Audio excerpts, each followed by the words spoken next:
Ok, obrigado. Bom, então, mais uma vez, obrigado, Isa e Camila, né, todo o esforço que as professoras fizeram para organizar o curso, né, e eu fiquei muito feliz, muito honrado em ter sido convidado, né, para conversar aqui com vocês hoje, discutir um pouquinho sobre um pouco do meu trabalho, né, na verdade, o nosso trabalho no laboratório, como a professora Isabela falou, ele é mais voltado, e como a professora Camila também estava discutindo antes, né, ele é mais voltado para o contexto da plasticidade ontogênica, né, a plasticidade metabólica e as consequências, as possíveis consequências, né, que isso pode ter para a vida do indivíduo, mas a gente também tem estudado alguns aspectos voltados, ligados com a nutrição e o exercício físico, e sendo educador físico, né, tendo crescido aí, digamos assim, no período de graduação, né, nesse meio, a gente sempre carrega aqui o trabalho com o exercício físico, né, sempre tentando encaixar e pesquisar e aprender sobre isso. Então, hoje eu quero dividir um pouco, né, compartilhar um pouco do que a gente tem aprendido aqui com vocês. E esse é um tema bastante até intrigante, né? Assim, qual é o papel da suplementação na efetividade do exercício físico como agente promotor de saúde? Quando a gente faz essa pergunta, a gente assume digamos assim, alguns conceitos, né? Da associação do exercício com suplementação, que ele é possível, a gente assume o conceito de que o exercício ele é um promotor de saúde, né, e de que a suplementação, né, parte de um plano aí de dieta, elas podem colaborar, então, com a efetividade, né? O que se entende aqui por efetividade? Com os ganhos que você já tem do exercício, né, para a saúde dos indivíduos, e a suplementação, no caso, então, a pergunta é se ela aumenta esses ganhos, ou se ela tem a capacidade de aumentar esses ganhos ou não. Bom, antes de mais nada, eu comecei já falando, né, porque eu estou um pouco animada aqui, e além do que essa apresentação sempre, né, deixa a gente um pouco, a apresentação online, né, deixa a gente um pouco nervoso também. A gente está acostumado a ter o contato com os alunos, a ter, né, com as pessoas, ter o retorno, e aí aqui a gente fica falando para a câmera, né, então é mais falando para a tela do computador, então a gente fica um pouco mais nervoso, né, e eu acabei esquecendo de me apresentar, embora a professora Isabela já me apresentou, né, meu nome é Douglas Almeida, eu sou formado em Educação Física pela Universidade Estadual de Maringá, fiz o meu doutorado no programa de Ciências Biológicas, com área de concentração Biologia Celular e Molecular, o mesmo que as professoras Camila e Isabela estão fazendo o doutorado delas atualmente, né? Eu terminei meu doutorado em 2017, e atualmente eu estou atuando como professor na Universidade Estadual de Londrina, no Departamento de Ciências Fisiológicas. Bom, então, sem mais delongas, né, voltando agora para a minha apresentação, qual o papel da suplementação na efetividade do exercício físico como agente promotor de saúde? Bom, então, é importante para a gente entender aqui alguns conceitos, né, o que é exercício físico, o que são suplementos alimentares e qual é a promoção da saúde.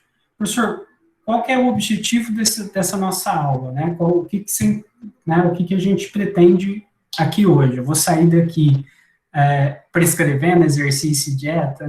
Calma, né? Não é isso. Né? A gente vai discutir alguns aspectos relacionados ao exercício físico, aos suplementos, obviamente voltados à promoção da saúde, mas eu vou sempre procurar levar a discussão para o lado científico, né, para a gente ter alguns conceitos aí que podem nos ajudar a entender melhor esse tema, que é um pouco polêmico até, né, quando a gente pensa aí, principalmente em exercício e suplemento alimentar, hoje a gente está falando de um mercado muito grande e em expansão, né, A gente está falando aí de muita gente comprando planos nutricionais, muita gente comprando planos de academia ou outras atividades físicas, aderindo à atividade física. Isso, por um lado, é muito bom, né, porque a gente começa a ter um aumento aí a gente começa a ter um aumento mais significativo, embora ainda tímido, mas, né, em termos de população, mais significativo, né, no contexto da atividade física e promoção de saúde, e aí tem vários diferentes aspectos motivacionais, né, muita gente adere ao exercício físico porque quer melhorar a aparência, né, ou quer perder peso, né, acha que vai se sentir melhor, né, quer se incluir em alguma coisa, mas independente da motivação da escolha, né, é importante que pessoas começam a aderir ao exercício físico, né, e isso traz um ganho de saúde, né, quando praticado, o exercício físico praticado de forma regular, ele já é consistentemente aí reportado na literatura como um promotor de saúde. Então, além disso, mas aí é muito comum quando a pessoa começa a fazer exercício físico, exatamente, né, saúde e o condicionamento, né, ou seja, o que é o condicionamento físico? É você ter a capacidade para, no seu dia a dia, desempenhar suas funções, né, a grosso modo, colocando de um modo simples, né, você ter as suas capacidades funcionais, né, para que você possa desempenhar suas funções no dia a dia do melhor modo possível, sem sentir dor, sem sentir a fadiga ou alguma coisa assim que possa impedir você de conseguir realizar suas atividades diárias, né, acho que quem convive com dor, ou com fadiga, seja por uma condição patológica, né, ou seja por alguma condição patológica, eu digo ambiental ou hereditária, o que for, sabe que eu convivi com algumas pessoas assim já, sabe que é uma experiência que limita muito a vida do indivíduo, né, talvez para a gente que está no dia a dia, a maioria que imagino que sejam jovens, bem mais jovens que eu, né, e saudáveis são coisas que você não se dá conta, né? Mas quando você visita alguém que não consegue se mover, ou tem uma dificuldade de locomoção, né? Ou seja por fadiga, ou por algum problema reumatológico, ou o que for, né? Osteoporose, né? No caso das pessoas já de idade mais avançada, você percebe que a perda de função, né, para o dia a dia, ela compromete muito a vida do indivíduo. E nessa esteira, sempre que o indivíduo é muito comum, principalmente nos ambientes de academia, onde a gente percebe uma afinidade maior, assim, eu já trabalhei em academia, ainda frequentava, né, até pré-pandemia aí, né, naquele longínquo fevereiro de 2020, você percebe que tem um componente de desempenho ou de um componente muito aliado aí com a questão da aparência ou da autoimagem corporal e também alguns componentes de convívio, e muitas pessoas começam a aderir aos suplementos alimentares. E até aí, tudo bem, mas tudo bem mais ou menos, porque assim como o exercício físico, os suplementos alimentares precisam de prescrição, precisam de conhecimento, né? Você não começa a usar um suplemento assim, porque meu tio falou, porque o cara da academia falou, né? Porque o cara maior que eu toma. É muito comum esse tipo de situação, né? Assim, da gente observar no dia a dia. E aí a gente se pergunta, peraí, mas suplementos alimentares é seguro, né? É eficiente, né? Você está gastando dinheiro, você está gastando dinheiro em alguma coisa que vai te trazer algum retorno, né? Então, a nossa conversa hoje é um pouco sobre isso, sempre tentando levar para os aspectos científicos, o que a gente pode aprender aí da literatura, né? E como a gente pode interpretar melhor esses dados. Bom, então, Só, né, para fins de definição, o que é o exercício físico? Né, provavelmente vocês já ouviram falar isso durante essa semana, né, que já tiveram as palestras da professora Camila, da professora Laís também, da professora Isabela, todas falando sobre exercício. O exercício físico, ele é praticamente aí, né, definido como uma atividade que proporciona maior aptidão física e atlética, resultando em maiores índices de saúde. Um aspecto importante que esse quadro comparativo que eu trouxe não apresenta é que o exercício físico ele é uma atividade física sistematizada, né, o que a gente chama também de treinamento, né? Então, o exercício físico, qual que é a diferença entre exercício físico e atividade física? Atividade física é qualquer movimento que você faça no seu dia a dia que demande um gasto energético. Então, se você caminha da sua casa para a padaria, isso é uma atividade física. Se você mora no prédio e pega uma escada ao invés de pegar o elevador, né? Imagina se você mora no 10º andar, mais difícil, mas se você mora no segundo, terceiro, às vezes dá, né? Então, eu moro no terceiro, às vezes eu pego a escada. Agora, com a pandemia, eu tenho optado pela escada um pouco mais, evitado um pouco mais o elevador. Mas, enfim, isso são atividades físicas. Você está gastando energia movimentando grupos musculares, preferencialmente grandes grupos musculares, né? Caminhadas, subir escada, ou se você trabalha em algum trabalho que demande também algum serviço mais manual, né? Também tem um gasto energético, e isso são atividades físicas, atividades domésticas também, né? Se você limpa a sua casa, passa pano, ou seja lá como você limpe, né? Então, isso são atividades físicas. O exercício físico são atividades físicas, mas já com uma sistematização, né? Ela aumenta, é uma atividade que ela é planejada e sistematizada, já com o objetivo de aumento de gasto energético, não é, proporcionando aí maior aptidão física para os indivíduos. Por outro lado, existe também uma diferença de exercício físico para esporte, né? Esporte já é um sistema ordenado aí, voltado para a competição, não é? Já é uma maior complexidade e para fins competitivos. Por que é importante fazer essa divisão com o esporte, exercício físico e esporte? Quando a gente pensa em suplementos alimentares, né, suplementos alimentares, eles estão muito relacionados com o ganho de desempenho. Então, hoje aqui a gente vai falar um pouco mais sobre ganhos, né, da associação de exercício físico e suplementação para a saúde. Mas, comumente, seja em academia, utilizado aí por atletas amadores, né, ou no ambiente de academias de musculação, né, normalmente se associa os suplementos alimentares, né, a adição de suplementos alimentares na rotina do indivíduo com um ganho de desempenho, né? Tanto a maioria dos suplementos são desenvolvidos primariamente aí pensando em ganho de desempenho, principalmente em atletas de elite, né?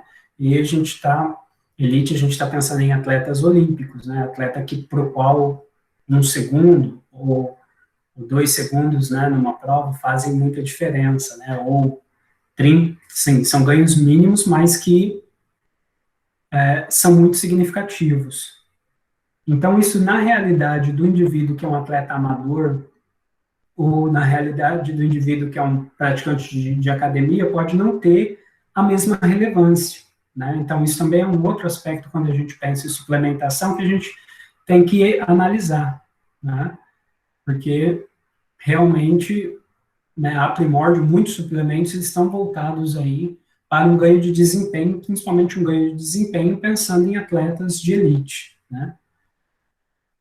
E aí, sempre bom lembrar, né, que a prescrição de exercícios é de competência de um profissional de educação física, né? Então, se você vai à academia, se você pratica atividade física, na medida do possível, consulte aí um profissional de educação física, porque isso, pensando em exercício físico, em atividade sistematizada, normalmente, né, vai melhorar muito os seus ganhos. Suplementos alimentares. O que são os suplementos alimentares? Suplementos alimentares são alimentos contendo nutrientes específicos que servem para complementar a dieta diária de uma pessoa saudável, caso a ingestão for insuficiente e ou quando a dieta requerer suplementação.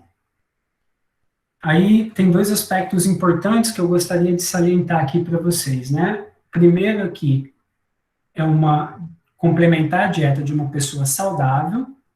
Então, complementar aqui, né? Por quê? Porque ele não é a fonte primária de alimentação. Professor, isso é meio óbvio. Olha, eu já conheci pessoas que almoçavam whey e uma banana, assim. Então, cuidado, assim, né? Óbvio que não sei se era plano dietético, se alguém tinha passado aquilo, mas acontece, né? Então, assim, não é o whey protein, né? O suplemento que é muito, muito popular. A gente vai falar um pouco dele mais adiante também. Bom, então, o principal, o primeiro, né? Talvez não, mas o primeiro objetivo aí dos suplementos alimentares é complementar a dieta. E aí, por que uma pessoa saudável? Porque, a princípio, os suplementos alimentares foram pensados, como eu acabei de comentar com vocês, para ganhos de desempenho esportivo, ganhos em competição, né? Então, faz sentido nessa definição do Ministério da Saúde, né, que o aspecto de complemento para uma pessoa saudável e que vai ter, logicamente, aí a gente está pensando em uma pessoa que vai ter um gasto calórico maior do que o indivíduo não atleta, ou principalmente não atleta de elite, né, só para mal comparar, né, quando a gente pensa em um indivíduo de academia, um indivíduo que treina numa academia, um treino normal, médio, né, vamos dizer que dure aí entre 1 hora e 1 hora e 20, ou entre 50 minutos e 1 hora e 10, né, em períodos sem pandemia, né. Agora, um atleta amador, ele já, mas que dispute competições, assim, já a um nível um pouco mais alto, ele já vai ter uma carga maior de treinos, né, um atleta de elite, ele já vai ter uma carga de 3, 4 horas diária, dependendo da modalidade, né, então é uma carga muito maior de treinamento, né, você tem uma demanda muito maior de energia, então a adição de suplementos alimentares, até para facilitar, né, a complementação da indivíduo, ela é importante, né, acaba contribuindo para o ganho, para a manutenção da saúde do indivíduo e para ganhos também, né, como eu acabei de comentar, mesmo que sejam ganhos mínimos, mas ganhos importantes, né, aí em termos competitivos. E aí, quando o segundo aspecto, né, esse é o primeiro, e o segundo aspecto é quando a dieta requerer, né, suplementação, um pouco do que eu acabei de falar, né, eu me lembro que há um pouco tempo eu estava assistindo a série sobre o último ano da carreira do Michael Jordan, The Last Dance, né, na Netflix, e eu me lembro de um dos episódios, né, estava falando do ano dele de calor, ele estava começando na NBA em 1984, e ele precisava ganhar massa, ficar mais forte, porque quando você chega no nível, né, de profissional, você é muito novo, você chega, os outros atletas são muito maiores, né, você vai trombar com gente muito maior, né, no caso do basquete, que é um esporte de contato, então ele precisava ganhar massa magra, e aí eu me lembro bem do treinador falando, né, do treinador físico deles, agora eu não me lembro se era um nutricionista ou não, mas ele falou, é um grande desafio adicionar músculo no indivíduo que gasta aí 5.000 calorias por dia, sei lá, alguma coisa assim, né, ele falou um número alto, assim, mas que eu não me lembro exatamente agora. E eu me lembro bem disso, então é uma necessidade muito particular, né, mas a nossa discussão aqui é sobre saúde, né? Não é sobre desempenho. Então, Quando a dieta requerer suplementação aqui, a gente já está pensando em promoção de saúde em indivíduos saudáveis que no dia a dia não conseguem compor essa dieta, né, ou seja por motivos aí de demanda de tempo, né, o indivíduo começa a fazer atividade física, ele já é um praticante de atividade física, mas ele não consegue, ele sente que ele não consegue repor adequadamente aí os macronutrientes ou micronutrientes da dieta, né, e aí ele começa, então, ele precisa, né, fazer o uso aí de suplementação para atender as demandas nutricionais do organismo dele, ou também indivíduos em populações especiais, né, indivíduos que tenham alguma condição aí fisiopatológica, né, obesidade, diabetes tipo 2, e aí sarcopenia, né, é muito comum, por exemplo, que indivíduos com sarcopenia, né, já tenham perda de massa magra, então você pode pensar em alguma manipulação para melhorar, né, a saúde desse indivíduo, né, alguma intervenção.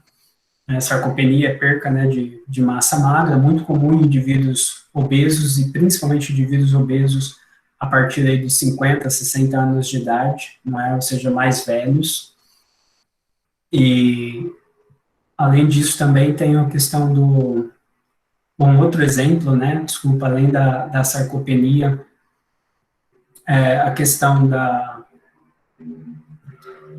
Me fugiu a palavra agora, que a gente... Muito comum para suplementação com vitamina D, alguém se lembra? Osteoporose. A questão da osteoporose, né? Então, às vezes, é interessante associar para o indivíduo que tem osteoporose alguma exercício físico e dieta. Essa é uma pergunta válida também. Bom, então, assim como eu disse que educação física, né, ou que atividade física, exercício físico, né, principalmente sistematizado, é importante que seja prescrito por um profissional de educação física, a prescrição da dieta, inclusive, talvez até principalmente, a suplementação, é competência do nutricionista, né. Eu não sei, a gente tem nutricionista também aqui, educador físico, eu não sei como está a distribuição das pessoas na sala, se vocês quiserem me dar um retorno, seria legal. As pessoas estão mandando ok, eu acho que é para a lista de presença, né? É a minha primeira palestra, então eu acho que é o ok. Eu não sei se as pessoas estão concordando comigo ou se elas estão falando ok porque eu estou falando e, tipo, meu, vai para frente. Mas, enfim. Prescrição de dieta, tem uma aluna ali da bioquímica, né? Eu não sei se tem alguém da nutrição, né? É interessante o Wallace fazer os dois cursos, né? Fica com uma formação mais completa, bem bacana, né? Então, assim como a prescrição da dieta, do exercício, como eu estava falando, é de responsabilidade, né? Ou é de cunho aí do educador físico, a prescrição de dieta, incluindo suplementação, ela é de competência do nutricionista. Por isso que o meu objetivo aqui hoje, ok para você também, Mário, o meu objetivo aqui hoje é discutir um pouco mais aspectos científicos e interpretação de dados relacionados a questão, né, que a gente levantou lá no começo, e não prescrever dieta, exercício, ou alguma coisa do tipo, né. Mas seguindo com a nossa discussão, e aí, só antes de seguir, queria falar, se alguém tiver pergunta ou quiser participar, vocês fiquem à vontade, tá? Eu imagino que no final tem um espaço, né, pelo que eu tenho acompanhado, vi que a Camila respondeu várias perguntas interessantes, mas aí a gente vai, olha, se vai até 21h30, não sei, eu tenho mais um tanto para falar ainda, eu acho possível, vai depender um pouco aí de como eu conseguir desenrolar e passar para vocês. Bom, então, quanto ao mercado nacional e internacional, eu não conheço bem os dados, mas eu imagino que o internacional é maior. Primeiro que a gente tem uma desvalorização, né, da nossa moeda. Então, pensando em tamanho de mercado em termos financeiros, seria natural, né, comparando aí com países desenvolvidos, né. Então, agora, em termos de quantidade, eu não conheço dado ainda sobre os mercados. Eu sei que qualidade, bom, então aí, olha, é complicado. Eu vou deixar isso para responder um pouco mais para o final, você faz essa pergunta de novo, por favor, tá bem? Porque aí a gente entra em um outro aspecto. Obrigado, Wallace. Bom, então, o conceito de saúde, não apenas como, bom, o conceito, para a gente, já que a gente vai falar de promoção da saúde, é bom a gente ter claro o que seria, obrigado, Elaine, é que realmente, como eu não estou vendo o rosto de vocês, eu fico um pouco nervosa. Mas, enfim, vocês já estão me dando um retorno, eu sei que alguém está ouvindo, né? Já estou feliz. Bom, não apenas como, o que é saúde? O OMS, né, tem o conceito de saúde já desde 1947, na verdade, 1947 até anterior ao OMS, porque o OMS ela começa em 1948, né, então, mas no Congresso das Nações Unidas, em 1947, começo do período pós-guerra, começo das Nações Unidas, pós Segunda Guerra Mundial, né, Nações Unidas, a gente tem ali, era importante delimitar, naquela época, o que era a saúde, né, e aí tem um conceito de saúde que é lançado, e ele é utilizado até hoje, mas que é um conceito muito amplo, né, não apenas, então qual que conceito de saúde é esse, né, que foi estabelecido lá em 1947. Saúde não apenas é a ausência de doença, ou seja, não estou doente, estou saudável automaticamente, mas também é uma situação de perfeito bem-estar físico, mental e social. Essa definição, ela sofre algumas críticas pela parte do perfeito bem-estar, perfeito bem-estar. Então, quando a gente pensa em perfeição, socialmente, mesmo em sociedades desenvolvidas, isso não é muito tangível, né? É um tanto quanto utópico.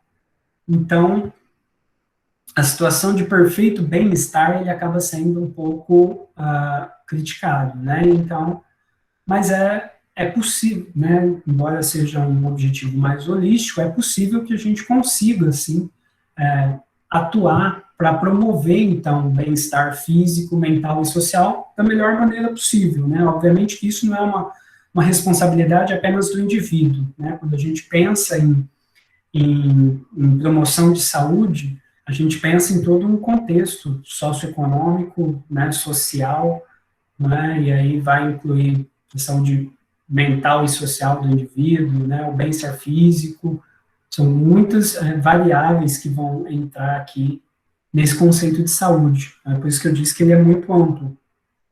Mas, essa parte, então, o nosso foco aqui hoje, a gente trazendo um pouco mais para a nossa realidade aqui, né, para o que a gente quer discutir, a gente vai falar um pouco sobre a parte do bem-estar físico, do conceito de saúde. Né? Então, promoção de saúde, pensando em bem-estar físico, é um processo de capacitação do indivíduo em melhorar e controlar a sua saúde. Para quê? Para que ele possa alcançar um estado completo, pleno, né? Como as pessoas falaram, isso é pleno. Né? Às vezes, não sei quem, né? Acho que mulheres usam um pouco mais essa, né? Completo ou pleno, bem-estar físico, mental e social. Né? O indivíduo ou grupo deve ser capaz de identificar aspirações, né? Ter suas necessidades satisfeitas e mudar ou lidar com o seu ambiente. Então, obviamente que esse ponto de promoção de saúde, de processo de capacitação do indivíduo, a gente está assumindo que é o indivíduo que tem acesso. Né? A gente sabe que a nossa realidade não é essa, né? Em termos de país, de mundo, né? Sociedade, muitas das pessoas não têm acesso, e isso tem sido agravado com a pandemia, né? A saúde, agravado em muito, né? A questão do capacitação, né, do indivíduo para poder melhorar e controlar a saúde dele. Mas a gente vai trabalhar em cima desse contexto aqui, né, porque é o mais próximo, ou pelo menos tentar trabalhar, quando a gente trabalha com atividade física, a pessoa que trabalha com nutrição, que trabalha com promoção de saúde, seja na pesquisa, né, ou no dia a dia, né, no trabalho, no atendimento ao público, ele tem que ter em mente, então, né, o papel aí do processo de capacitar, não apenas ele passar para o indivíduo o que ele tem que fazer, mas também tem o papel de capacitar o indivíduo para que ele possa, né, melhorar a saúde dele e ter uma vida, né, como eu estava dando exemplo das pessoas com dificuldade de locomoção, né, poder melhorar a sua locomoção, poder melhorar né, sua funcionalidade, né, a funcionalidade do corpo, funções fisiológicas, reduzir dor, reduzir inchaço, né, eventuais né, inchaços, ou o que for, né, restante do estresse, às vezes é um estresse, eu vi que a professora Isabela ontem deu uma palestra muito boa sobre exercício físico e saúde mental, né, então tudo isso é atribuição aí, ou está ligado à promoção da saúde. Bom, então a gente, mais ou menos, né, a gente já tem uma ideia do que seria, do que é exercício, né, atividade física sistematizada, do que é suplementação alimentar, né, que é a adição aí de suplementos, né, e aí, pensando, tem vários suplementos muito conhecidos, acho que os mais populares são o whey protein, né, e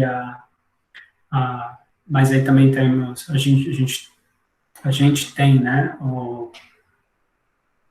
os ácidos, a creatina, isso ela é muito comum, muito usada, né, os ácidos de cadeia, os aminoácidos, desculpa, né, de cadeia curta, né, os BCAAs, também muito utilizado, glutamina, né, e uma série, as destrosas, os carboidratos, né, então, a maioria dos lipídios, dos suplementos voltados aí para maltodextrina também é carboidrato, né, também vai entrar nessa linha.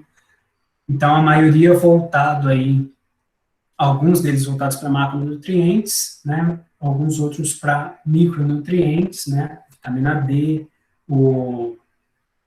vitamina C, uma série de, né, ferro, sódio, né, uma série de outros componentes, né, os complexos multivitamínicos e tal, voltados, então, para auxiliar nessa promoção de saúde do indivíduo. Bom, então, nessa promoção de saúde, a gente pode focar um pouco aqui, né, como eu disse, ela é mais ampla, mas a gente vai focar hoje aqui, então, conversar um pouco sobre a aptidão física relacionada à saúde. Então, a aptidão física relacionada à saúde, ela tem alguns aspectos, né, ou atinge algumas dimensões do indivíduo, né, ela vai atingir a dimensão comportamental, né, sendo, então, relacionada com a tolerância ao estresse, né, estado de bem-estar, né, a liberação de endorfina no exercício, e outros aspectos comportamentais.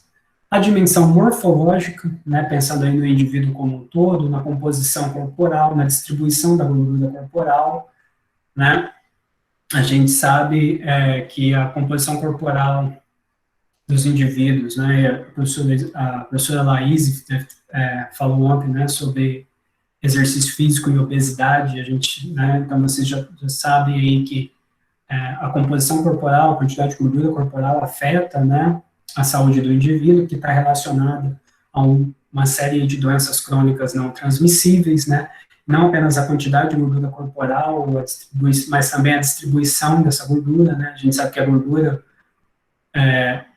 visceral, né, ela tem um viés, né, de produção de agentes inflamatórios maior, né, então ela é mais prejudicial ao indivíduo, né.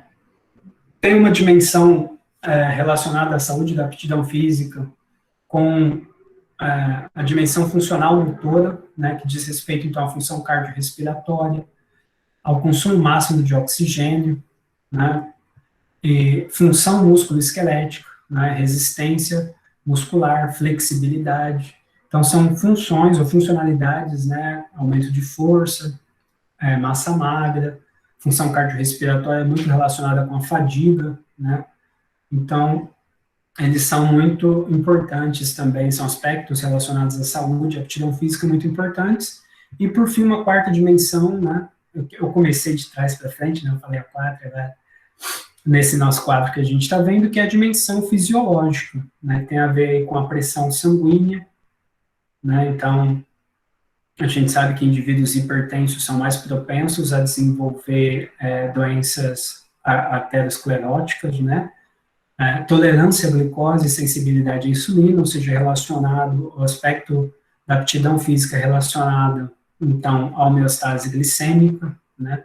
A gente tem visto números alarmantes aí de diabetes do tipo 2, né? Crescimento de diabetes do tipo 2, e isso é bem ruim. Opa, vocês continuam vendo minha apresentação? Porque eu acho que eu fechei sem querer.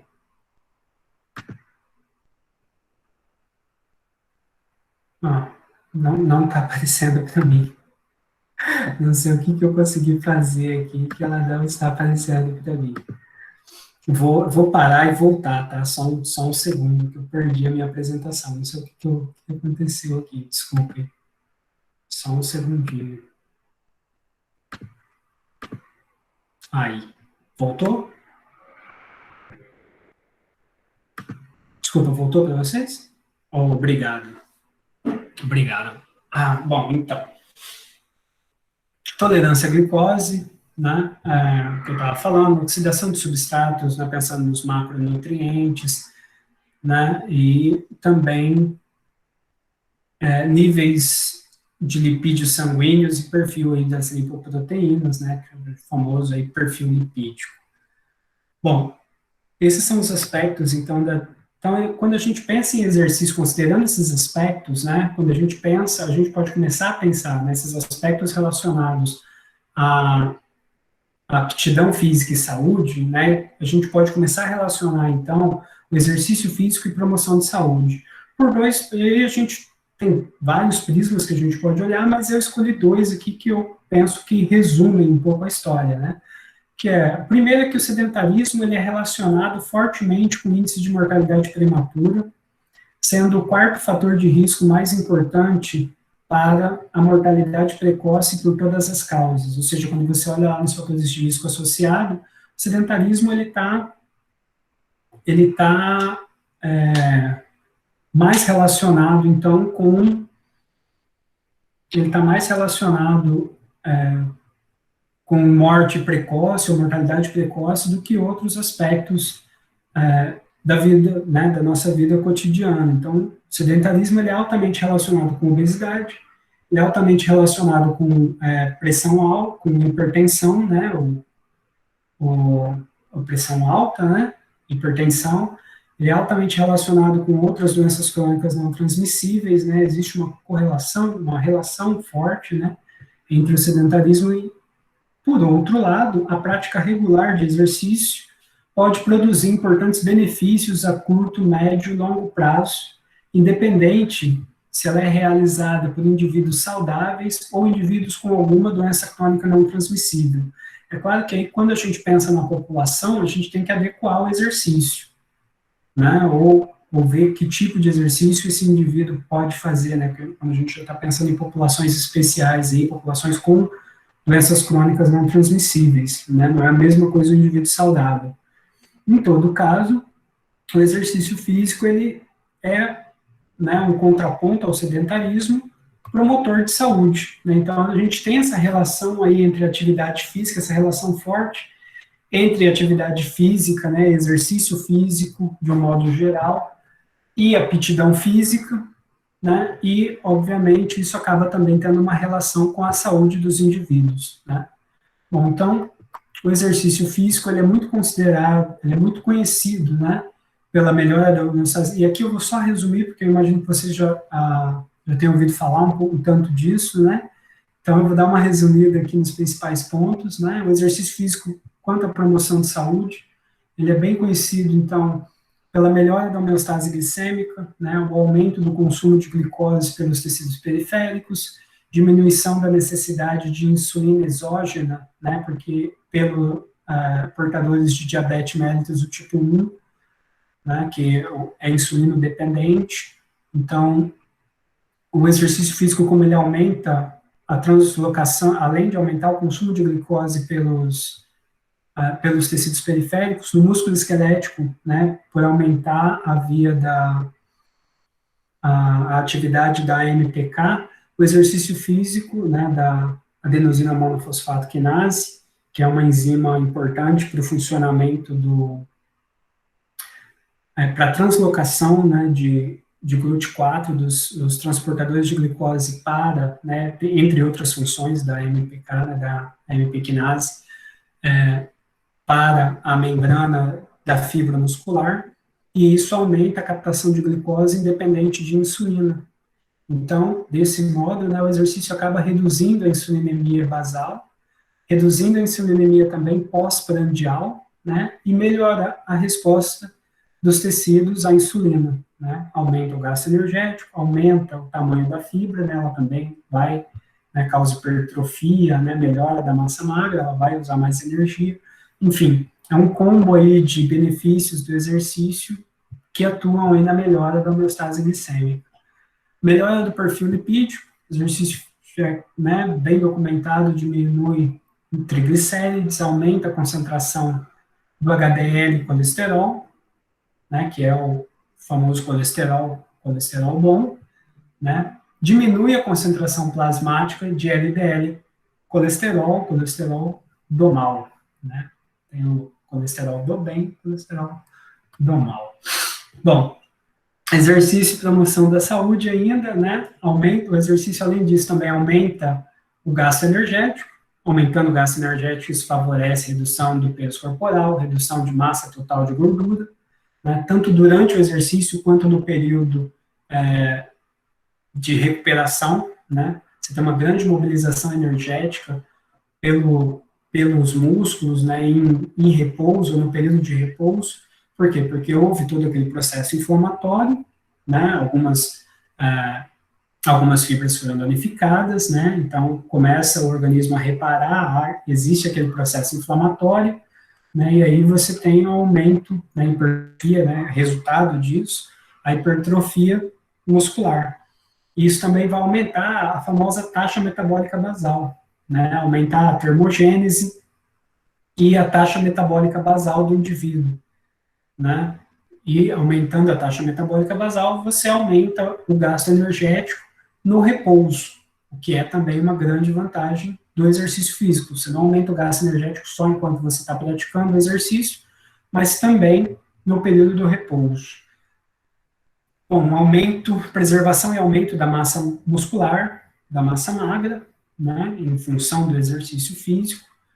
Mesmo exercícios, obviamente que isso é mais relacionado com exercícios resistidos, né, a musculação, exercícios com carga, né, tem musculação, estou sendo bem genérico, né, tem o levantamento de peso olímpico, né, tem diferentes categorias aqui, né, hoje o crossfit, né, exercícios funcionais, que também tem aplicação de carga, né, em maior ou menor grau, né, mas também aí todos promovem aumento de massa magra, e mesmo o exercício de endurance, né, aí mais talvez para, se a corrida mais para os músculos inferiores, a natação tem um ganho mais global, mas, né, aí mais focado nos músculos superiores, né, mas você tem um aumento, ou seja, vai variar com o tipo de exercício, mas você tem um aumento, então, da massa muscular também, em função do exercício, o que é um aspecto importante para a melhoria da saúde. Melhoria do sistema cardiovascular, né, auxílio no controle da pressão arterial, redução das chances do indivíduo desenvolver arteriosclerose, né, ter algum problema coronariano, né, e também melhora aí, então, da pressão arterial, aumento da força e da flexibilidade muscular. Ou seja, o exercício ele atua em várias frentes, e aqui eu dei uma resumida bem grande, né, ele atua em várias frentes, melhorando, então, a saúde do indivíduo, promovendo saúde para o indivíduo. Tá, mas aí a nossa pergunta inicial, né, que o exercício ajuda, é praticamente senso comum, a maioria das pessoas, mesmo os não praticantes, né, hoje em dia, tem algum conhecimento, alguma noção de que exercício físico é bom para a saúde, né? Obviamente que acrescentar conhecimento científico a isso sempre é importante, né? Valida o que a gente está discutindo, o que a gente está fazendo. Mas aí a gente pergunta, então, a nossa pergunta inicial é qual que é o papel da suplementação na efetividade desse exercício como promotor de saúde.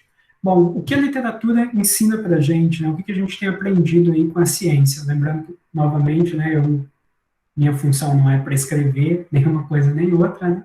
Mas a gente está discutindo aqui um pouco, então, de que de como, né, o exercício e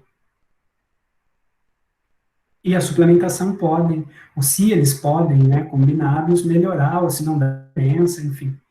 Bom, o que a gente tem aprendido, então, com a literatura? A gente tem aprendido, trago para vocês esse artigo, tem muitas evidências, né, na literatura. Eu trouxe aqui um artigo, né, publicado em 2009, então, onde se discute a questão do exercício e aqui ele chama de food factors, mas é suplementação, e eu destaquei 2 pontos para vocês desse artigo, que a primeira é onde, né, já está bem consolidado que uma nutrição apropriada contribui para acelerar a promoção da saúde induzida pelo exercício físico. O que é uma nutrição adequada? É um consumo educado e consciente, né, de alimentar, né, de acordo com as necessidades e possibilidades do indivíduo. Novamente, né, não é meu lugar para escrever, mas a gente sabe, né, é bem conhecido aí que o consumo de açúcar refinado, né, o consumo de derivados, produtos altamente processados, né, produtos, alimentos, né, digamos assim, industrializados, né, embutidos e afins, estão altamente relacionados com o surgimento de doenças. Então, a manutenção de uma nutrição adequada, né, consumo excessivo de doces, né, infelizmente, né, eu particularmente eu gosto muito de doce, e então essas coisas assim, né, o baixo consumo de frutas e vegetais, né, principalmente vegetais, né, então tem vários aspectos da alimentação que são até básicos hoje em dia em termos de informação, digamos assim, e numa dieta mais regular você já tem um ganho, né, já acelera-se o ganho, então, desses aspectos do exercício como promotor da saúde para, somado aí ao exercício, né. E o outro ponto a se destacar é que a suplementação ela pode ser efetiva em aumentar ainda mais os ganhos do exercício físico sobre a aptidão física, né? Então, não apenas uma nutrição apropriada pode acelerar o processo, como a gente pode ter ganhos ainda maiores associando suplementação com o exercício físico, né, em questão de promoção de saúde e melhoria da aptidão física. Né? Então, tá respondido, acabou. Não, tô brincando, até um pouco mais. Porque aí você pode se perguntar, tá, professor, mas qual exercício, né, físico, qual é o suplemento, como que eu vou utilizar isso, qual que é a melhor combinação? Né? Muitas perguntas surgem de uma afirmação simples, né? Bom, isso sempre depende, né? Depende do quê? Depende da população que você trabalha, né? Você trabalhando com pessoas idosas, você trabalhando com grávidas, você trabalhando com atletas, né? Você está trabalhando qual que é a condição socioeconômica dessa pessoa, se a pessoa tem acesso a uma alimentação de qualidade, não tem, né? Como fica a vida, né? Assim, então, vários pontos aqui tem que ser levado em conta quando a gente pensa em população, e obviamente o objetivo, né? Eu quero ganhar massa magra, eu quero normalmente, né, melhorar o condicionamento físico, né, aumentar a massa magra, né, ou aí pensando em populações especiais, né, olha, eu quero conseguir caminhar sem sentir dor, eu quero conseguir fazer minhas atividades do dia a dia, né, sem perder a força dos dedos, né, ou da mão, então, depende, né, do objetivo e da população com quem você está trabalhando, né. Então, só para, né, eu coloquei alguns exemplos aqui, né, qual que é alguns suplementos e a principal função fisiológica conhecida desses suplementos, né, pensando aqui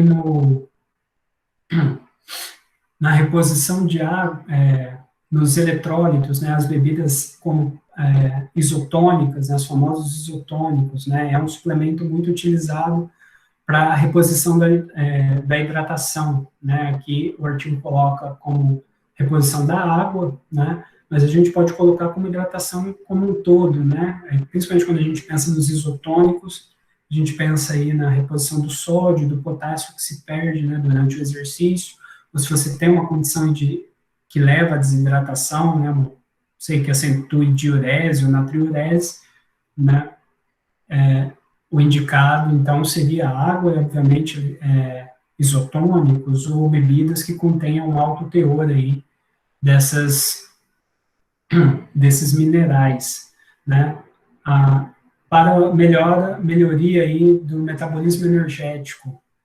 Aí aqui o artigo traz uma lista de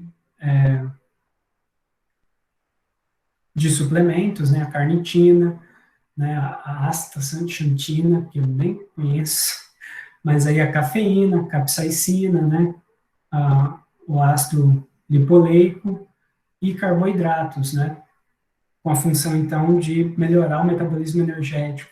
Para ganho de massa magra, né, muito utilizado, esses aqui são os mais populares, né, proteínas, BCAAs, né, que são os ácidos graxos, os aminoácidos de cadeia curta, né, o o beta-hidroximetilbutirato, esse aqui, até onde eu sei, ele não é tão popular no Brasil, não sei como está hoje, mas, né, já não é tão popular assim, e a glutamina. E alguns outros vão ter outras funções, né, alguns outros suplementos, né, as vitaminas C e E, carotenoides, polifenóis, são suplementos aí que têm a função destinados, né, a função fisiológica de redução do dano oxidativo, ou seja, a ideia é que atuem como tampões, né, para redução do dano muscular, de novo os BCAAs, a vitamina E, e para imunossupressão, né, carboidratos, vitamina C e E, glutamina. Tem outros, né, eu trouxe essa tabela desse artigo porque ela traz alguns, mas tem muitos, o número até pelo aspecto mercadológico, né, a gente está falando do mercado aí internacional, na casa dos, sei lá, 90 bilhões de dólares, a última vez, o último artigo que eu li sobre isso, né, foi hoje à tarde, então acho que não está tão desatualizado assim, um artigo aí de 2018, e ele trazia esse número, um mercado em torno de 90 bilhões de dólares no mercado internacional. Então, são muito grande a variedade, né, são muitas as opções. E aí eu trouxe alguns aqui, e a função fisiológica desses, ou a que se atribui, né, a principal função fisiológica desses suplementos.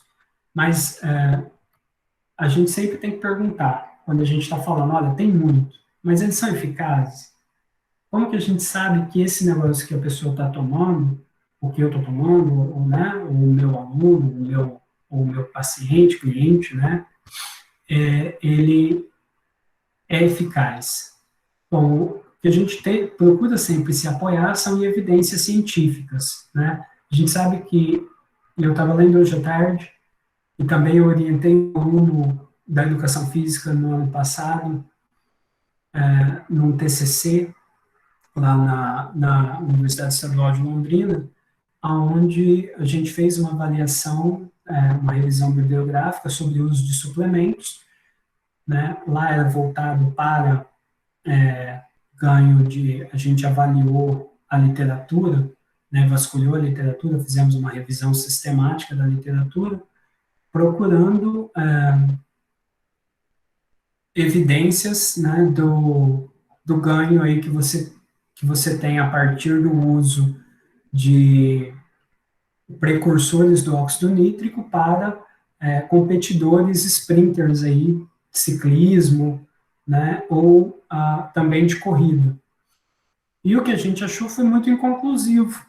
Não é? Na verdade, a literatura não mostra, né, que o consumo da L-arginina ou outros precursores do óxido nítrico aumentem realmente, apresentam ganhos, né,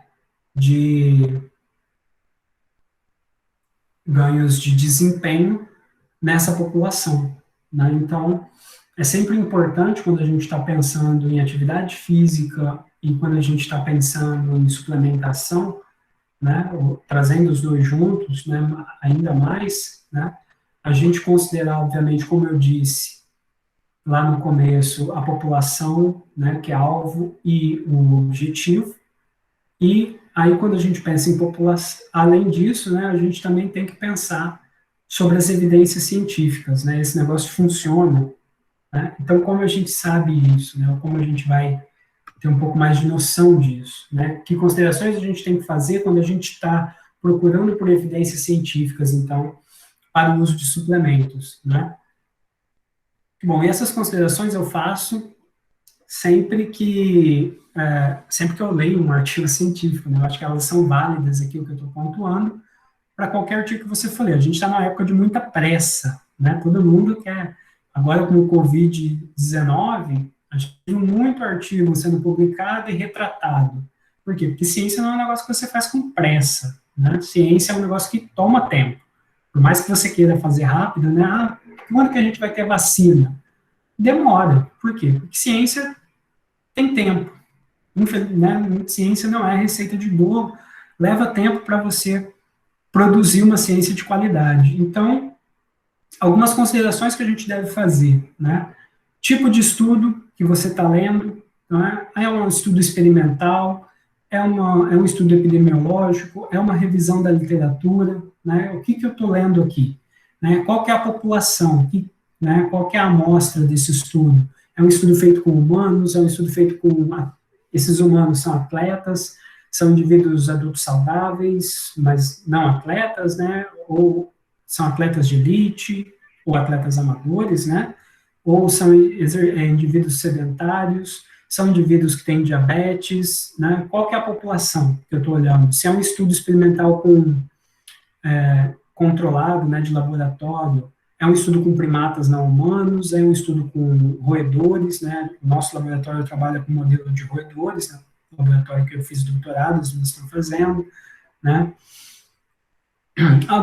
E aqui, o mais importante, os aspectos metodológicos. Por quê? Porque se um estudo científico falha no método, complica, né? Falhou em tudo. Então, qual que é o tipo de tratamento, né? Qual que é a intervenção que é feita, qual que é o que é utilizado, o que é administrado, né? Ah, vamos pensar aqui no contexto que a gente está falando. Olha, não, eu estou vendo um artigo aqui, foi administrado exercício físico e suplementação para um grupo de ciclistas idosos. Desculpa, se é ciclista já faz exercício físico, né? Para um grupo de indivíduos idosos, está começando a fazer atividade física agora. Então, qual que é o delineamento, eles aferiram qual que era o peso corporal anterior, né, composição corporal desses indivíduos, né, idade, o que eles estão levando em conta, né? Tem um grupo controle, se você está administrando uma substância, qual que é a dose utilizada, né? A gente viu um exemplo agora, muito recente, da ivermectina, né, que é a partir de um estudo in vitro, onde se usava uma dose cavalar, né, 100 vezes maiores do que se usa em humanos, se concluiu que um remédio, né, voltado para verme seria eficiente para deter o vírus, né, o SARS-CoV-2, que é o vírus da Covid-19. Realmente, assim, é uma má interpretação dos resultados da pesquisa. A pesquisa mostra que, naquelas condições, que foi in vitro o estudo, com aquela dose, a ivermectina foi um antiviral eficiente. Isso não quer dizer que a ivermectina em humanos, necessariamente, vai, né, ser um antiviral, né? Inclusive, nesse estudo, tem outros vírus, né, que são onde a ivermectina é muito eficiente, mas nessa carga muito grande, né? Nessa dose muito grande. Então, voltando aqui, isso é uma má interpretação. Então, às vezes, você vai pegar um estudo falando sobre suplementação, e aí tem um ganho. E aí você vai ver quanto foi feito por quanto tempo foi feita aquela, dar um exemplo aqui, tá? Um tanto esdrúxulo só para desenhar um pouco mais. Então, a gente teve lá uma intervenção, o indivíduo um grupo, né, de pesquisa, trabalhou com indivíduos, administrou, digamos, proteína. Ele administrou whey protein. Qual foi a dose que ele usou? Ele usou 200 gramas por dia. 200 gramas na dose. O indivíduo tomava, um mês depois, o indivíduo estava com mais massa magra. Fazia exercício. Olha, é uma dose muito alta. Assim, teve efeitos colaterais essa dose ela é, né, porque a gente, pensando em whey, aí você também, pensando em indivíduos que consomem proteína de outras fontes no dia a dia, né, a gente sabe que o ótimo aí de proteína está entre 0,6 e 0,8 até 0,1, né, desculpa, até 1 grama, né, de 0,6 miligramas, 0,8 miligramas, até 1 grama de proteína por quilo de peso corporal por dia, mas 1 grama, para alguns indivíduos, já pode ser prejudicial, né, dependendo da condição, se o indivíduo tem alguma predisposição crônica para alguma doença renal, ou pode sobrecarregar, né, alguns órgãos, pode também implicar aí em resistência à insulina. Então, eu não me lembro o mecanismo exato agora, e a gente está ficando sem tempo, né, mas enfim, então tem que se analisar quando você olha para um estudo científico, né, como aquele estudo foi feito, se ele foi feito apropriadamente. E, no final, sendo o estudo feito apropriadamente, os resultados suportam a conclusão do estudo. Aí você olha lá, não, realmente, os resultados estão mostrando que não teve ganho significativo. Aí, lá no final, os autores dizem, não, mas a gente, né, os indivíduos tiveram ganho. Não teve. Então, assim, são coisas que você deve avaliar quando você lê um estudo científico, né? Então, agora alguns exemplos, só para a gente fechar aqui a nossa palestra, né? Estou vendo que a gente está, não sei, Isa e Camila, como que é o tempo, acho que vai até 21h30, né? Então, eu acho que eu preciso andar um pouco mais aqui para a gente fechar. Eu separei alguns exemplos, né, de estudo com, que unem as duas estratégias, né, o exercício físico e a suplementação alimentar, não é, para melhora melhora, né, da promoção da saúde. Esse primeiro exercício que eu separei, é um exercício onde é usado o whey protein, aminoácidos e a vitamina D. Então, são 3 suplementos diferentes, com atividade física e, né, então a gente já sabe qual é a intervenção aqui, só pelo título, né, que melhora, então, né, a saúde, promove aí saúde nos indivíduos idosos com sarcopenia, né, ou seja, indivíduos com perda de massa magra, né. Então, design do estudo. O estudo ele tinha 130 pacientes, né, idosos com sarcopenia, 53 homens e 77 mulheres, uma idade média de 80 anos. Foi um estudo desenvolvido por 12 semanas, né? Foi um duplo cego, placebo controle, ou seja, alguns indivíduos, e isso aqui é importante quando a gente está vendo estudo científico, é comparar com o controle, né? O indivíduo tem que ter alguma base para dizer se melhorou ou se piorou a condição do grupo que ele está tratando. Então, é importante, né, estar atento a isso.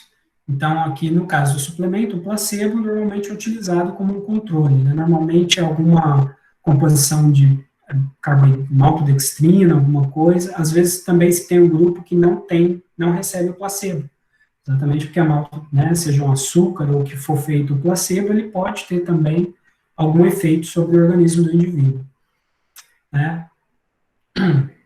Bom, então, aqui ficou pequeno, né, ficou ruim para ver, mas basicamente eles tinham 130, alocaram esses 130 indivíduos em 2 grupos, um grupo fez atividade física sem suplementação, e um grupo fez atividade física com suplementação. Todos os 130 indivíduos, 69 com suplementação, 61 com placebo, né, foram avaliados no final. E o que eles encontraram aqui? que a suplementação mais a atividade física aumentou a massa magra. Estudos com humanos, embora sejam, né, o padrão ouro, o ideal, eles têm algumas limitações às vezes, né? Então, você não tem indivíduos, ou nem todos os indivíduos conseguem controlar, você perde indivíduos ao longo do programa, né? Porque perde interesse, motivação, enfim.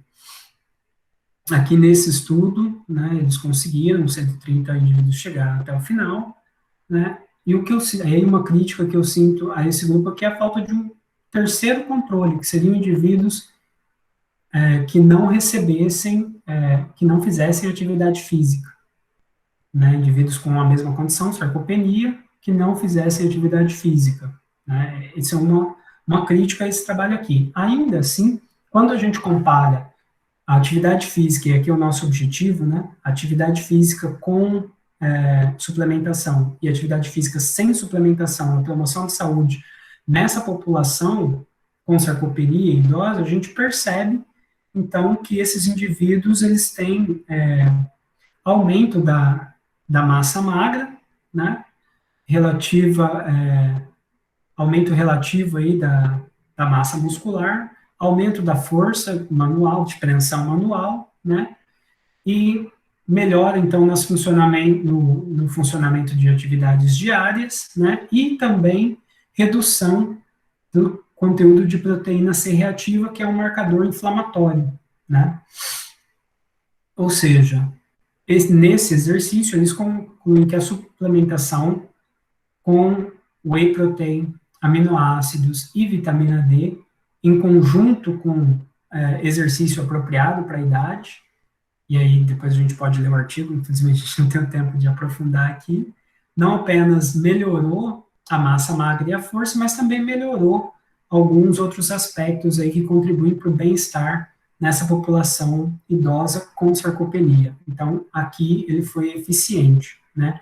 Um segundo exemplo que eu tenho aqui é o efeito da proteína, suplementação proteica combinada com exercício de resistência, né? Na composição corporal e na função física de indivíduos idosos, de adultos idosos, né? E esse aqui não é um artigo como o outro, que era um estudo de caso, né, intervencionista, mas esse é uma meta-análise, né, uma revisão de literatura, onde, então, eles fizeram uma extensa pesquisa nas bases online aí, e analisaram os resultados dos artigos. Sempre que você olha para um artigo de revisão, é importante você ver como foi feito, qual foi o critério utilizado para se chegar nos artigos que eles usam como resultado, né? Porque, às vezes, se você usa só os artigos que lhe convém, né, a sua revisão pode ficar meio bias, né? Ela pode ter um bias ali, né? Ela pode ficar meio viesada.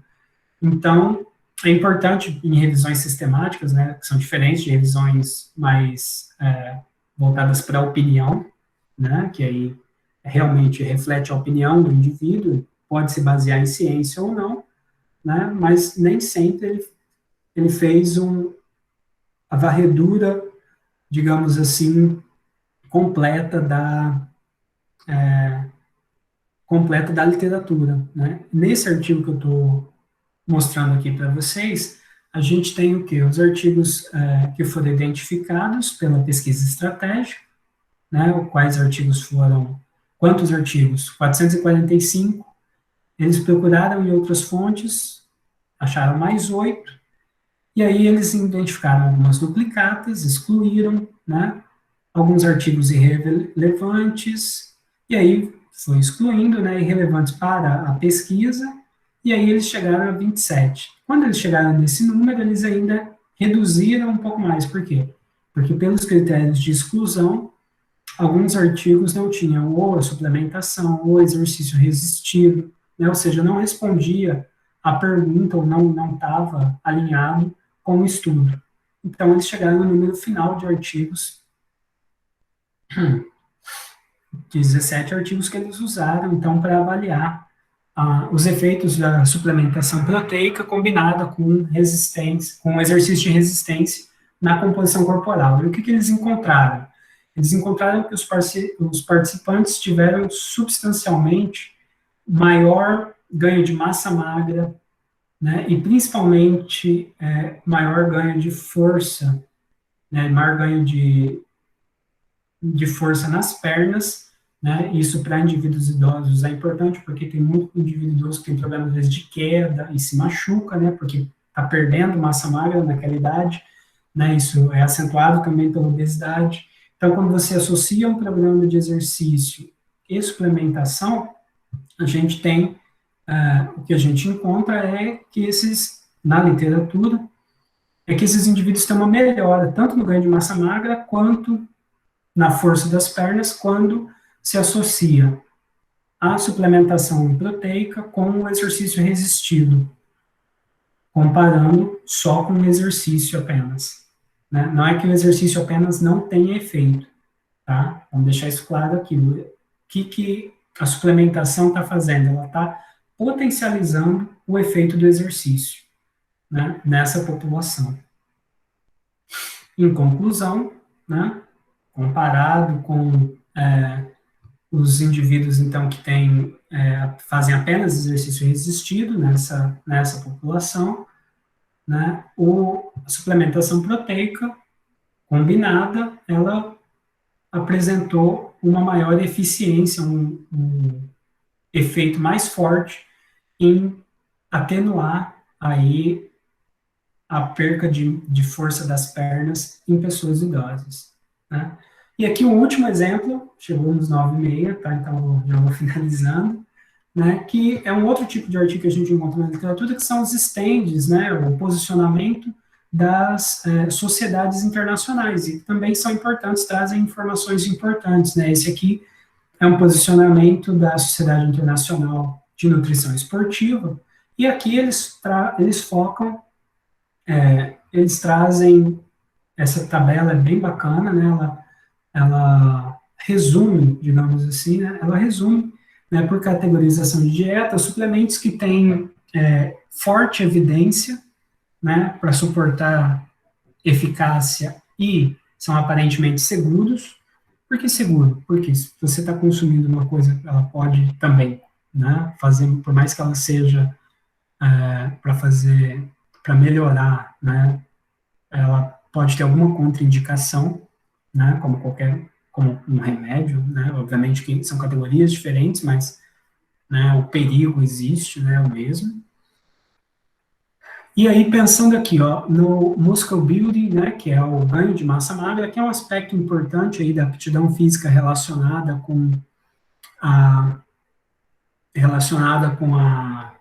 com a promoção de saúde, os que possuem maior evidências mais fortes na literatura são a creatina que tem maior evidência, também o HMB, né, que é o hidroxi N-butirato, né, aminoácidos essenciais, né, e aí, então, aqui é um pouco mais amplo que os aminoácidos de cadeia curta, e proteína, né, principalmente aqui o whey protein, né, comparado com a caseína e com outras fontes proteicas, ele é mais completo, né, ele tem sido mostrado mais completo do que outras fontes proteicas, né. Aí a gente tem suplementos que têm evidências limitadas na literatura para suportar a eficácia, ou seja, é inconclusivo, né? E a gente tem também, né, como, por exemplo, o BCAA, na questão de crescimento muscular, o BCAA aumenta o crescimento muscular. Não há evidências fortes, né, as evidências são bem limitadas, e aí pequenas evidências, né, pequena ou nenhuma evidência, né, que seja eficaz ou seguro, né, e aí tem os ácidos linoleicos conjugados, né, alfa-cetoglutarato, arginina, isso pensando em ganho de massa magra, né? Obviamente, aí a gente também tem beta-alanina, cafeína, outros, pensando aqui na melhora da performance, né? Esse tipo de artigo, ele fornece um corpo aí é interessante porque ele fornece um corpo de evidência científica, né? Bastante robusto, e isso te dá uma maior confiança, então, quanto ao uso de determinado suplemento associado ao exercício físico. Então, né, só para terminar, já passamos aqui da hora, né? Eu acho que eu tenho um descontinho, porque começou um pouquinho depois a minha aula, né? Então, a minha palestra, né? A literatura, ela tem demonstrado com consistência que a associação de uma dieta adequada, incluindo a adição de suplementos alimentares, pode acelerar os ganhos do exercício físico na promoção de aptidões físicas relacionadas à manutenção ou melhoria da saúde. Isso é consistente na literatura, tá? Claro, você sempre tem que prezar por uma correta interpretação e uso aí das evidências científicas, né?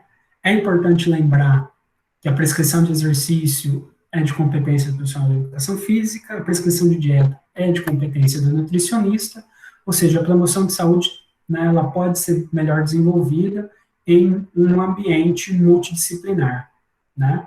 E aí também outras áreas vão entrar, né, fisioterapia, enfim, própria, né, medicina, pensando em promoção da saúde, né? Mas o que a gente tem visto é que, respondendo a nossa pergunta inicial, os exercícios, a suplementação, ela tem a capacidade, ela pode, né, desde que usada corretamente, para, digamos assim, potencializar os efeitos do exercício na, na promoção da saúde. Muito obrigado, Camila, muito obrigado, Isa, todos que ficaram até agora me ouvindo, agradeço, e aí, agora muito obrigado, parece que tem algumas perguntas aqui, né? Então, Camila, Isa, se vocês quiserem. Oi, Douglas, obrigada pela sua Oi. apresentação. Tem várias perguntas aqui no chat. A gente não vai ter tempo para responder todas, tá? Porque a gente já passou um pouquinho do horário. Mas eu peguei aqui em cima a primeira pergunta do Lion. Há necessidade de suplementação especial para quem opta por dieta vegana? Olha lá, eu não conheço uma necessidade especial, mas a pessoa que opta por uma dieta vegana, ela tem que saber que alguns elementos nessa dieta que eram comuns à dieta dela antes, que ela comia carne, agora não são mais, né? Como, por exemplo, a vitamina B12, que é mais abundante, né, bem mais abundante em fontes de origem animal, né? Eu acho que esse é um clássico, assim, né? Tem alguns amigos que passaram a optar por uma dieta vegana, e na primeira semana, 10 dias, ficaram muito mal, por falta de B12, porque aí, se você não tem a vitamina B12, né, você também diminui a absorção de ferro, anemia e várias outras consequências. Então, você tem que procurar repor essas fontes, não necessariamente você tem que fazer uso de suplementação. A gente sabe que hoje existem também suplementos de origem, inclusive proteicos, né, à base de ervilha, soja, ou seja, de origem vegetal, né. Eu não conheço exatamente a composição de aminoácidos desses suplementos, mas eles têm sido reportados como uma boa alternativa. Particularmente, não estudei a fundo o assunto, mas a pessoa que faz a opção pela troca da dieta, ela tem que saber que alguns elementos não são tão comuns, então ela vai ter que procurar fontes vegetarianas, né, para repor esses elementos na dieta dela, né. Existem essas fontes, obviamente, talvez você tenha que comer uma quantidade maior, né, em quantidade para atingir a mesma qualidade de nutrientes, mas, assim, não necessariamente, obrigatoriamente, quem opta por uma dieta vegana tem que fazer suplementação. Depende do dia a dia, de como ele consegue compor essa dieta dele. A Lisana perguntou também se indivíduos com anemia podem fazer uso de suplementos. Olha, Lisana, eu não conheço nenhum impedimento. Eu não sei qual é o tipo de anemia que você se refere, né? Mas em geral elas são um resultado aí de deficiência de ferro, né? Então, para começar, ele deve fazer o uso, né, da suplementação de ferro, né? Esse é o primeiro ponto. E eu não conheço nenhum contraponto para uso de algum outro tipo de suplemento, tá? Mas aí a gente tem que avaliar qual é a eficiência, a absorção, né? Qual que é digamos assim, qual que é a origem, né, dessa, dessa anemia, né? Mas a princípio eu não conheço nenhuma relação. Certo. A Elaine fez uma pergunta sobre as pessoas que não fazem, que não são atletas. Então, ela fala assim: entendi que a suplementação é mais para os atletas e pessoas com necessidade de repor alguma vitamina ou proteína em caso de doença, certo? Para nós amadores, o uso pode acarretar algum tipo de descontrole ou desestabilizar o metabolismo? Olha, desculpa quem perguntou? Elaine. Olha, Elaine, eu não conheço, depende muito do que você está usando e como você está usando, né? A sua tolerância. Por exemplo, se você tem intolerância a algum componente do suplemento, né, algum componente, você tem intolerância à lactose, então uma proteína que venha do leite, né, como o whey, vai ter alguma lactose, né, a concentrada, né, normalmente a isolada tem menos chance de ter, porque daí é mais proteína, né, mas então você pode ter alguma complicação, então tem que ser avaliado isso, né, assim, se você tem, qual que é a sua tolerância, né, para aquele suplemento, né, e a dose que você está usando, obviamente, né, e obviamente os suplementos também custam caro, então você tem que analisar qual é a eficiência, né, do suplemento, se aquilo, né, é bom para você. Em todo caso, a melhor coisa é consultar um nutricionista, mas realmente, assim, em primeiro lugar, o suplemento ele é mais voltado para ganhos de desempenho, né, mas como a gente viu, ele também é importante para a promoção aí, pode ser importante, né, para a promoção de aspectos relacionados com a saúde, né, mas a gente sempre tem que ter em mente, né, o contexto. Por exemplo, se você está num contexto de perca de peso e você consome whey protein com leite, um exemplo, né, bobo assim, mas só para a gente fazer um exercício aqui de imaginação. Você tem que saber que você está aumentando o consumo de calorias, né? Você tem as calorias do whey, você tem as calorias do leite. Você precisa desse consumo? Alguns estudos mostram que o whey associado com exercício num contexto de perca de peso, ele melhora os resultados do exercício, acelera a perca de peso, né, por preservação da massa magra, né, o whey está muito relacionado com a síntese proteica, né, a suplementação com whey, então depende muito do contexto que você está considerando, né, porque se você está pensando em, em perca de peso e aí você consome aqueles bolos de whey, né, que tem um monte de açúcar, um monte de coisa, mas tem whey, então agora é saudável. Isso é outra vertente, né, que o mercado abocanhou agora, né, e aí, tem whey, então é saudável, mas é cheio de açúcar, é cheio de coisa. Então depende, né, como você está consumindo, o contexto que você está inserido. Acho que nisso também, né, Douglas? Se a pessoa consome um suplemento que o metabolismo dela não necessita, às vezes devido à demanda de exercício que ela tem e ao Sim, gasto sim. energético dela, talvez ela só vai estar consumindo e excretando e à toa, assim, né? Não, sim, a questão da eficácia, né, que eu estava Agora, se falando, né, prejudica alguma coisa, daí também. não é, depende Acho que muito da depende do suplemento. tolerância, isso, depende da tolerância do organismo do indivíduo, do suplemento, da Uhum. dose. Ó, a Poliana perguntou assim: professor, faço uso de whey pós-treino de musculação e a minha ingestão de água é altíssima já normalmente. Uso apenas para aumento de massa muscular. É eficaz nesse sentido a suplementação? Desculpa, pode repetir a pergunta, Isa? Ela faz uso de whey pós-treino Uhum, e toma bastante água. Aí ela perguntou se nesse caso é eficiente para aumento de massa magra, de massa muscular. Olha, tomar bastante água é importante quando você faz exercício físico pela questão da hidratação, né? Então, isso aí não é prejudicial e que eu saiba não interfere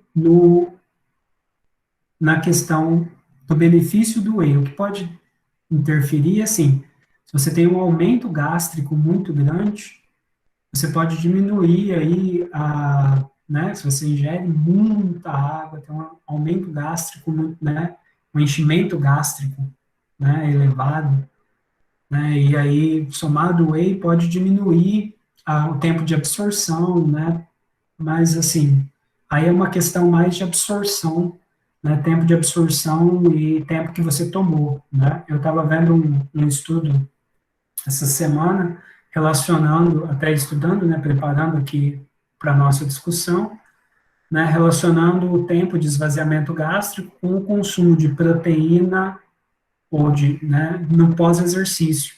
Ele fazia essa avaliação para ciclistas, e um grupo de ciclistas consumia 5 minutos depois, um primeiro grupo consumia o whey, né, o suplemento de proteína, sem fazer exercício, esse é do grupo controle. A gente tinha um segundo grupo que consumia 5 minutos depois de terminar a sessão de exercício, e um terceiro grupo que consumia 30 minutos depois. E o que se percebeu foi que o esvaziamento gástrico do grupo que consumia o whey 30 minutos depois do exercício, ele era melhor, né,